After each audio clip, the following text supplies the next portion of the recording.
Hello guys, അങ്ങനെ ഏകദേശം 2 മാസങ്ങൾക്ക് ശേഷം പുതിയൊരു വീഡിയോയിലേക്ക് എല്ലാവർക്കും സ്വാഗതം.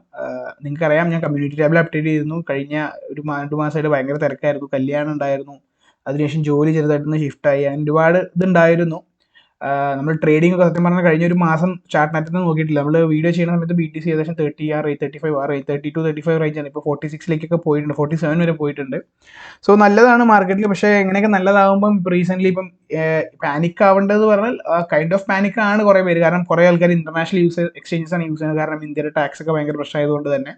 പക്ഷേ ഇപ്പം ഇന്റർനാഷണൽ എക്സ്ചേഞ്ച് ആയിട്ടുള്ള ബൈനാൻസും അതുപോലത്തെ കുറച്ച് എക്സ്ചേഞ്ചസ് Gate.io ഒക്കെ നമ്മൾ പല വീഡിയോ ചെയ്തിട്ടുണ്ട് ഇതിനെക്കുറിച്ചൊക്കെ. സോ അതൊക്കെ മെല്ലെ ആപ്പിൾ സ്റ്റോറിൽ നിന്ന് റിമൂവ് ആയി എന്ന് പറഞ്ഞിട്ടുണ്ട്. സോ ഒരുപാട് പേര് പാനിക്കാണ്, ബാൻ ആവുമോ എന്നുള്ള രീതിയിലൊക്കെ വന്നിട്ട്. സ്വാഭാവികമായിട്ടും അതിൻ്റെ ഒരു കാരണം നമ്മൾ പറയുകയാണെങ്കിൽ ഇന്റർനാഷണൽ എക്സ്ചേഞ്ചും ഇന്ത്യൻ എക്സ്ചേഞ്ചും ചെയ്യുന്നത് ഒരേ പ്രവൃത്തിയാണ്, ക്രിപ്റ്റോ വാങ്ങാനും വിൽക്കാനാണ്. പക്ഷേ നമ്മൾ ഈ TDS ഇങ്ങനത്തെ ഗവൺമെന്റ് റൂൾസ് ഒക്കെ ഉള്ളതുകൊണ്ട് കൂടുതൽ ആൾക്കാരും പ്രിഫർ ചെയ്യുന്നത് ഇന്റർനാഷണലാണ്. അപ്പോൾ എന്താ പൊതുവെ ഇങ്ങനെ ടാക്സ് ഒന്നും ഇല്ലെങ്കിൽ കൂടി ഇന്റർനാഷണലും ഇന്ത്യൻ എക്സ്ചേഞ്ച് വെച്ച് നോക്കുമ്പോൾ ഇന്റർനാഷണൽ എക്സ്ചേഞ്ചിന് ക്വാളിറ്റി കൂടുതലാണ്, ഇന്റർഫേസ് അടിപൊളിയാണ്. അപ്പോൾ തന്നെ ഒരു ചെറിയൊരു മൈനസിലായിരുന്നു ഇന്ത്യൻ എക്സ്ചേഞ്ച് നിന്നിട്ടായിരുന്നു. അതിനുശേഷം ടാക്സും TDS ഒക്കെ കൂടി വന്നപ്പം നല്ല രീതിയിൽ ഡൗണിലേക്ക് പോയി. ഇന്റർനാഷണൽ എക്സ്ചേഞ്ചിന് ഒരു കുഴപ്പമില്ലാണ്ട് കൂടുതൽ ആൾക്കാർ കിട്ടുകയാണ് ചെയ്തത്. സോ അത് നോക്കുമ്പം അതിനെതിരെ ഒരു MP സംസാരിച്ചു. അങ്ങനെ റെഗുലേഷൻ കൊണ്ടുവരണം പറഞ്ഞു. റെഗുലേറ്റ് ചെയ്യണമെങ്കിൽ എല്ലാം റെഗുലേറ്റ് ചെയ്യണം, ക്രിപ്റ്റോ പല രീതിയിലും വാങ്ങാന്നൊക്കെ പറഞ്ഞുകൊണ്ടാണ് ഇങ്ങനെ ഒരു ഡിസിഷൻ എടുത്തത്. നമ്മൾ എന്തായാലും ഇതൊക്കെ എക്സ്പെക്ട് ചെയ്യണം, റെഗുലേഷൻസ് ഉണ്ടാവും എന്നുള്ളത്. ഇനിയിപ്പം ഈ വർഷത്തെ ഫിനാൻഷ്യൽ ബില്ലിൽ TDS കുറയ്ക്കണം, ടാക്സ് കുറയ്ക്കണം, അങ്ങനെ കുറച്ചും കൂടി ലിബറൽ ആക്കണം എന്നൊക്കെ പറഞ്ഞിട്ട് കുറേ പേര് നിവേദനം കൊടുക്കണം എന്നൊക്കെ പറഞ്ഞു കേട്ടിട്ടുണ്ട്. സോ അതൊക്കെ നടക്കുകയാണ് നല്ലത്. ബട്ട് നമുക്ക് എന്തായാലും റെഗുലേഷൻ ഉള്ളത് തന്നെയാണ് നല്ലത്. ബൈനാൻസ് പോലുള്ള എക്സ്ചേഞ്ച് കുറേ ആൾക്കാർ യൂസ് ചെയ്യുന്നത്, നമ്മൾ ഭൂരിഭാഗം പേരും അങ്ങനത്തെ ഇന്റർനാഷണൽ എക്സ്ചേഞ്ചസ് യൂസ് ചെയ്യുന്നവരാണ്. സ്വാഭാവികമായിട്ടും പാനിക് ആയിരിക്കും. ബൈനാൻസിനെ പറ്റി കുറേ പേര് പറയുമ്പം അതിനകത്ത് ഒരു update, Binance Asia, south Asia എന്ന് പറഞ്ഞിട്ട് ഒരു ട്വിറ്റർ പേജ് ഉണ്ട്, ബൈനാൻസ് DC എന്നാണ് പറയുന്നത്. ഇവർ പറയുന്നുണ്ട് അങ്ങനെ ഒരു ഇഷ്യൂ നമുക്ക് നടന്നതായിട്ട് അറിയാം, ആപ്പ് സ്റ്റോറിനകത്ത് റിമൂവ് ചെയ്ത് നമുക്കറിയാം. നമ്മൾ ഗവൺമെൻറ്റുമായിട്ട് എത്രയും പെട്ടെന്ന് നല്ല രീതിയിലുള്ള സംസാരം, സിറ്റുവേഷൻ യൂണീക്ക് ആണെങ്കിൽ നമ്മൾ എത്രയും പെട്ടെന്ന് ഇതിനെക്കുറിച്ച് സംസാരിക്കും, അതിന് വേണ്ട റെഗുലേറ്ററായിട്ട് സംസാരിച്ചിട്ട് വേണ്ടുള്ള കാര്യങ്ങൾ ഉൾക്കൊള്ളും എന്നൊക്കെയാണ് അവരുടെ ഒഫീഷ്യൽ പേജ് അല്ലാത്തൊരു പേജിൽ വന്നത്. നിങ്ങൾക്ക് കാണും ഈ ആദിത്യ സിംഗ് കശ്, ഇതൊക്കെ ഒരു ഇൻഫ്ലുവൻസേഴ്സ് ആണ്. സോ ഇവരൊക്കെ പറഞ്ഞിട്ട് ബൈനാൻസ് ഹാൻഡിൽ നിന്ന് വന്നാൽ നന്നായിരുന്നു എന്ന് പറഞ്ഞു. സോ അങ്ങനെ ഒരു അപ്ഡേറ്റ് ബൈനാൻസിൽ നിന്ന് വരികയാണെന്നുണ്ടെങ്കിൽ വളരെ നല്ലത്. കുറച്ച് ദിവസം മുമ്പ്, 2 ദിവസം മുമ്പ് പറഞ്ഞിരുന്നു, ബൈനാൻസിൻ്റെ അടുത്ത് ചോദിച്ചപ്പം ഇങ്ങനെ വലിയ അപ്ഡേറ്റ് ഒന്നും ഇല്ല, അവരൊന്നും ചെയ്യുന്നില്ല എന്ന രീതിയിലേക്ക് സംസാരിച്ചു എന്ന് പറഞ്ഞിരുന്നു. പക്ഷെ അവർ ആക്ഷൻ എടുക്കുന്നുണ്ട് എന്നുള്ളത് അറിഞ്ഞത് നല്ല കാര്യമാണ്. സോ ആക്ഷൻ എടുക്കുമ്പോൾ സ്വാഭാവികമായിട്ടും TDS എന്നൊക്കെ വരും, നമുക്ക് പണിയാണ്. അപ്പം ടാക്സ് വന്നാലും TDS വന്നാലും എന്തായാലും ഒരു ടൈപ്പ് ഓഫ് റെഗുലേഷൻ ഉണ്ടാവും. അപ്പോൾ നമ്മൾ ആകെ ശ്രദ്ധിക്കേണ്ടത് ഈ വരുന്ന ടാക്സ് ബഡ്ജറ്റിനകത്ത് വല്ല കുറവും വന്നു കഴിഞ്ഞാൽ നല്ലത് എന്നുള്ള രീതിയിൽ നമുക്ക് പ്രതീക്ഷിക്കാൻ പറ്റും. തീർച്ചയായിട്ടും ഇതുപോലത്തെ ഇനി പലതും നമ്മൾ പ്രതീക്ഷിച്ചത് തന്നെയാണ്. അപ്പം ഇന്നത്തെ വീഡിയോ നമ്മൾ പറയുന്നത് ഇന്ത്യൻ എക്സ്ചേഞ്ച്. അപ്പോൾ കുറേ പേർക്ക് ഡൗട്ട് ഉണ്ട്, കുറേ പേര് ഇത് കണ്ടിട്ട് കുറേ ഇന്ത്യൻ എക്സ്ചേഞ്ചസ് അവരുടെ ഡെപ്പോസിറ്റ്സും വിഡ്രോൾസ് ഒക്കെ എനേബിൾ ചെയ്തിട്ടുണ്ട്. സോ നമുക്ക് വേണമെങ്കിൽ റിസ്ക് ഇല്ലാണ്ട് ടെൻഷൻ അടിക്കാണ്ട് ചെയ്യണമെങ്കിൽ വേണമെങ്കിൽ ഇന്ത്യൻ എക്സ്ചേഞ്ചിലേക്ക് ഫണ്ട് താൽക്കാലികമായിട്ട് ചെയ്യാം. കാരണം ഞാൻ പറഞ്ഞ പോലെ പല ടൈപ്പ് ഓഫ് ടോക്കൺസ് ആയിരിക്കും. സോ ചിലതിനൊക്കെ അവൈലബിൾ ആയിരിക്കും ലിസ്റ്റിംഗ്സ്, മീൻസ് ഈ ക്രിപ്റ്റോ ഡെപ്പോസിറ്റ്സ്. സോ അങ്ങനത്തെ ഒരു 4-5 ഇന്ത്യൻ എക്സ്ചേഞ്ചസ് ആണ് ഞാൻ പരിചയപ്പെടുത്തുന്നത്. സോ നിങ്ങൾക്ക് അറിയും, നിങ്ങൾക്ക് ഓൾമോസ്റ്റ് അക്കൗണ്ട് ഉണ്ടാവും. എന്നാലും ഞാനത് എൻ്റെ ഒരു ഇതിൽ ഏതെങ്കിലും ചിലപ്പോൾ 1-2 ചിലപ്പോൾ നിങ്ങൾക്ക് അറിയില്ലായിരിക്കാം. ഞാൻ ഈ പറയുന്നതിനൊരു കാരണമുണ്ട്, അങ്ങനെയാണ് ഈ ഒരു വീഡിയോ പറയുന്നത്, 5 എക്സ്ചേഞ്ച് എന്ന് പറയുന്നത്. അപ്പം അത് നിങ്ങൾക്ക് നീക്കാം. പക്ഷേ എപ്പോഴും നമ്മൾ പറയണത് സ്വന്തമായിട്ട് ഹാർഡ്വെയർ വാലറ്റ് ഒക്കെ ഉണ്ടെങ്കിൽ, ഒരു സേഫ് പാലോ അങ്ങനത്തെ ഏതെങ്കിലും ഒരു വാലറ്റ് ഉണ്ട്, ലെഡ്ജറൊക്കെ ഉണ്ടെങ്കിൽ നല്ലതെന്നാണ് പറയാറുള്ളത്. പക്ഷേ അങ്ങനത്തെ ഇത് വാങ്ങുമ്പോൾ എന്താ പ്രശ്നം എന്ന് വെച്ച് കഴിഞ്ഞാൽ, പ്രശ്നമല്ല, യൂഷ്വലി ഒരു 5 ലക്ഷം രൂപ 10 ലക്ഷം രൂപയ്ക്ക് ഒരു ക്രിപ്റ്റോയിലൊക്കെ ഇൻവെസ്റ്റ് ചെയ്യുന്നവരാണ് ഞാൻ വിശ്വസിക്കുന്ന കുറേ പേര് ഇങ്ങനെ കുറച്ച് ഡൈവേഴ്സിഫൈ ചെയ്ത് ഇൻവെസ്റ്റ് ചെയ്യുന്ന ആൾക്കാരായിരിക്കും. അതിപ്പം 1 ലക്ഷം ഉണ്ടെങ്കിൽ ചിലപ്പോൾ 2-3 ടോക്കണിൽ ഇൻവെസ്റ്റ് ചെയ്തിട്ടുണ്ടാവും. സോ അത് ഇങ്ങോട്ട് മാറ്റുക, അത് തിരിച്ചു കൊണ്ടുവരാന്ന് പറയുമ്പോൾ റിസ്ക് കൂടുതലായിരിക്കാനാണ്, റിസ്ക് അല്ല, പണി കൂടുതലാന്ന് വിചാരിച്ചിട്ട് കുറേ ആൾക്കാർ അങ്ങനെ ചെയ്യില്ല. നമുക്ക് സേഫ് എന്ന് പറയുന്നത് അത് തന്നെയാണ്. പിന്നെ ഇപ്പോൾ നിങ്ങൾ ട്രസ്റ്റ് വാലറ്റ് ഒക്കെ യൂസ് ചെയ്യുന്നവരാണെങ്കിൽ ട്രസ്റ്റ് വാലറ്റിനകത്ത് ഒരുപാട് ചെയിൻസ് ഇപ്പോൾ സപ്പോർട്ടഡ് ആണ്, ഒരുപാട് ചെയിൻ സപ്പോർട്ടഡ്. അപ്പം ഓൾമോസ്റ്റ് എല്ലാ ടോക്കൺസും അങ്ങോട്ട് ഷിഫ്റ്റ് ചെയ്യാനും മൂവ് ചെയ്യാനൊക്കെ പറ്റുന്നുണ്ട്. സോ താൽക്കാലികം നിങ്ങൾ ഇത് മാറ്റണം, ഇതൊരു തീരുമാനം ആവുന്ന വരെ ട്രസ്റ്റ് വാലറ്റ് പോലെ ഏതെങ്കിലും വാലറ്റിനകത്തോട്ട് സ്വന്തമാണ് ട്രൈ ചെയ്യാനൊന്നും പറ്റില്ല. സോ അതിലേക്ക് നിങ്ങൾ തൽക്കാലം വേണമെങ്കിൽ ചേഞ്ച് ചെയ്യാവുന്നതാണ്. ട്രസ്റ്റ് വാലറ്റോ അങ്ങനത്തെ പല വാലറ്റ്സ് ഉണ്ടല്ലോ അതിലേക്ക്.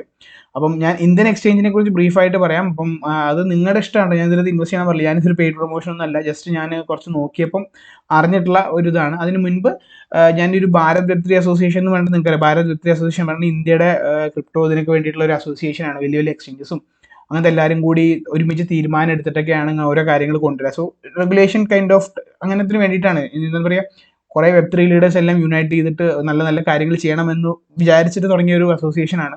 സോ ഇതിനകത്ത് നോക്കുമ്പം ഞാൻ എക്സ്ചേഞ്ച് പറഞ്ഞേക്കാളും മുമ്പ് ഇതിനകത്ത് നിങ്ങൾക്ക് കാണാം അവർ മെമ്പേഴ്സ് എന്ന് പറഞ്ഞ് കാണാം. സോ ഇതിനകത്ത് കുറേ ഇന്ത്യൻ എക്സ്ചേഞ്ചസിൻ്റെ പേര് കാണാം. സോ തീർച്ചയായിട്ടും നിങ്ങൾക്ക് ഈ ഒറ്റ വീഡിയോയിൽ തന്നെ ഞാൻ ഉദ്ദേശിച്ച ഇന്ത്യൻ എക്സ്ചേഞ്ചസിനെ കുറിച്ച് അറിയാൻ പറ്റും. കോയിൻ സ്വിച്ച്, CoinDCX, വാസിറെക്സ്, സെപ്പെ, ബൈക്കോണോമിയും മെഡ്രിക്സ് ഞാൻ അങ്ങനെ യൂസ് ചെയ്തിട്ടില്ല, ഈവൻ സെപ്പ ഞാൻ അങ്ങനെ യൂസ് ചെയ്തിട്ടില്ല. ജിയോടെക്സ് കേട്ടിട്ടുണ്ട്, കോയിൻ ബി എക്സ് അതും നമുക്ക് അറിയാവുന്നതാണ്. കോയിൻ ബി എക്സ് എന്ന് പറഞ്ഞാൽ പുതിയ എക്സ്ചേഞ്ച് അല്ല, പണ്ടത്തെ കോയിൻ ബസാറാണ്. അതിപ്പം റീബ്രാൻഡ് ചെയ്തിട്ട് കോയിൻ ബി എക്സ് ആക്കിയതാണ്. അപ്പം ഇതിനകത്ത് ഇപ്പം കോയിൻ D6 ആണെങ്കിലും ഇതൊക്കെ ആണെങ്കിലും ക്രിപ്റ്റോ ഡെപ്പോസിറ്റ്സ് എനേബിൾ ആക്കിയിട്ട് കോയിൻ D6 അത് വിഡ്രോയിലും എനേബിൾ ആക്കി BSC ചെയിൻ എടുത്തത് റീസെന്റ് 2 ദിവസം മുമ്പ് സുമിത് ഗുപ്ത അതിന്റെ ഫൗണ്ടർ ട്വീറ്റ് ചെയ്തായിരുന്നു BSC ചെയിൻ ഓൾറെഡി എനേബിൾഡ് ആണ് എന്നുള്ളത്. ഇനി ഇതൊന്നും അല്ലാന്നുണ്ടെങ്കിൽ ഒക്ടോ പറഞ്ഞൊരു വാലറ്റിനെ കുറിച്ച് നമ്മൾ മുൻപ് ചെയ്തിട്ടുണ്ട്. അതിലേക്ക് നിങ്ങൾക്ക് താൽക്കാലികമായിട്ട് BSC ചെയിനിലേക്ക് ടോക്കൺസ് എല്ലാം ചെയ്യാം. അത് സെൽഫ് കസ്റ്റഡി വാലറ്റ് ആണ്, സോ നിങ്ങൾക്ക് എപ്പോൾ വേണമെങ്കിൽ ചെയ്യാൻ പറ്റും. അത് ഇന്ത്യൻ ഇതായതുകൊണ്ടാണ്. ഞാനിപ്പോൾ ഇതിലൊന്നും വർക്ക് ചെയ്യുന്നില്ല.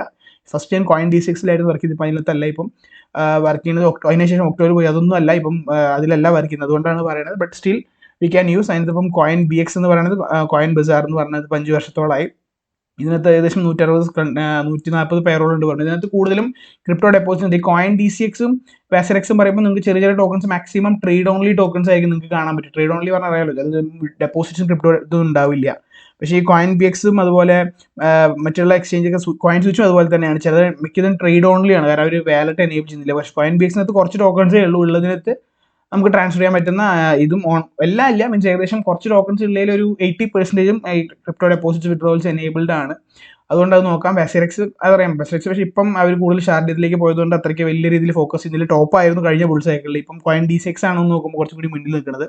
Coin D6 Pro, coin D6 എന്ന് പറഞ്ഞൊക്കെ മാറ്റിയിട്ട് പറ്റിക്ക് കോയിൻ D6 ആക്കിയിട്ടുണ്ട്. സോ തീർച്ചയായിട്ടും അത് കൺസിഡർ ചെയ്യാവുന്നതാണ്. സോ പിന്നെ ഞാൻ പറഞ്ഞ ഈ കോയിൻ BX എങ്കിൽ കോയിൻ D6 നമ്മൾ പറഞ്ഞ പോലെ തന്നെയാണ്. പിന്നെ വാസറെക്സ് ആണ്.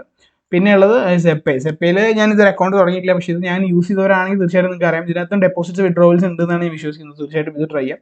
അതുപോലെ തന്നെ കോയിൻ സ്വിച്ച് ഇപ്പം റീസെന്റ് പോസ്റ്റ് ചെയ്തായിരുന്നു, ക്രിപ്റ്റോ ഡെപ്പോസിറ്റ്സ് എനേബിൾ ചെയ്തിട്ടുണ്ട്. വിഡ്രോവൽ അവർ എപ്പോൾ എനേബിൾ ചെയ്യാന്നറിയില്ല.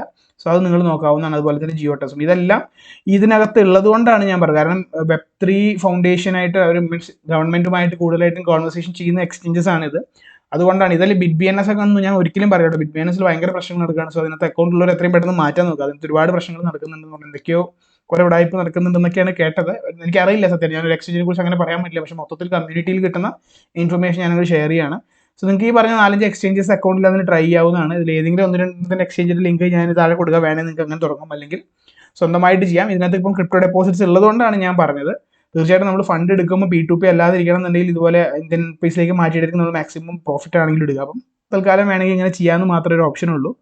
അപ്പം ഇതാണ് ഇന്നത്തെ വീഡിയോ. 4-5 വീഡിയോസ് കുറേ കാലത്തിന് ശേഷമാണ്. ഇനി ഒരുപാട് ട്രേഡിങ്ങും കാര്യങ്ങളൊക്കെ സത്യം പറഞ്ഞാൽ ഒന്നും നോക്കിയിട്ടില്ല. മെല്ലെ മെല്ലെ തുടങ്ങാം, മെല്ലെ മെല്ലെ കണ്ടിന്യൂ ചെയ്യാം.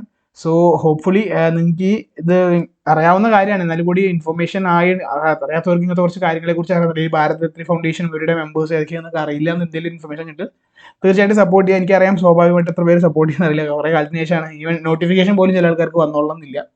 കാണുന്നവർക്ക് മനസ്സിലാവുമെന്ന് വിശ്വസിക്കുന്നുണ്ട്. അപ്പം കണ്ടിന്യൂസ് ആയിട്ട് വീഡിയോ ചെയ്യാൻ ശ്രമിക്കാം. ഇത്രയേ ഉള്ളൂ. വേറെ നല്ലൊരു വീഡിയോ ആയിട്ട് കാണുന്നതായിരിക്കും. എല്ലാവർക്കും ഹാപ്പി ഇൻവെസ്റ്റിംഗ്.